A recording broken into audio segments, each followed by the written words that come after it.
जी हाँ नाज़रीन, drama serial Chaalbaaz की नेक्स्ट आने वाली एपिसोड में आप देखेंगे कि इधर आयजा जिस बात से खुश हो रही होती है कि शुक्र है कि इनाया और उसकी बातें तायाबू ने नहीं सुनी।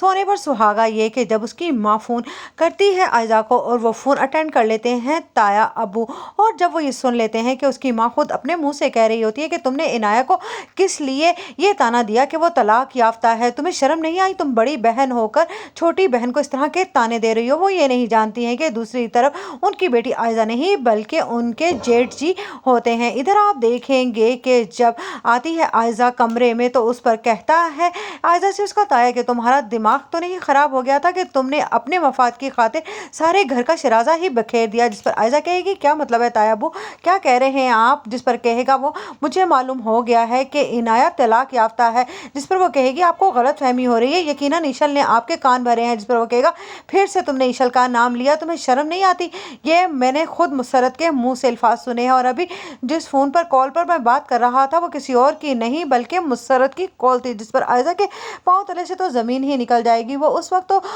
अपने ताया के आगे हाथ पांव जोड़ेगी और कहेगी कि आप ये बात ना तो असद को बताएंगे और ना ही रोहान को, इसमें आपके अपने भाई की भी इज्जत है। लेकिन उधर दूसरे लम्हे ऐसा सोच रही होगी कि काश उस दिन एक्सपायर्ड मेडिसिन तायाबू के ऊपर असर कर जाती और वो इस दुनिया से रुखसत ही हो जाते तो मेरा ये राज राज ही रह जाता। लेकिन यहाँ पर तो सारा काम ही खराब हो गया है। उधर रोहान को समझाने में लगी होती है अनाया कि अगर तुम इस वक्त में उलझोगे आयजा भाभी से तो यकीन जानो कि नुकसान हमारा ही होगा, हमें यहाँ पर रहकर उनका मुकाबला करना होगा।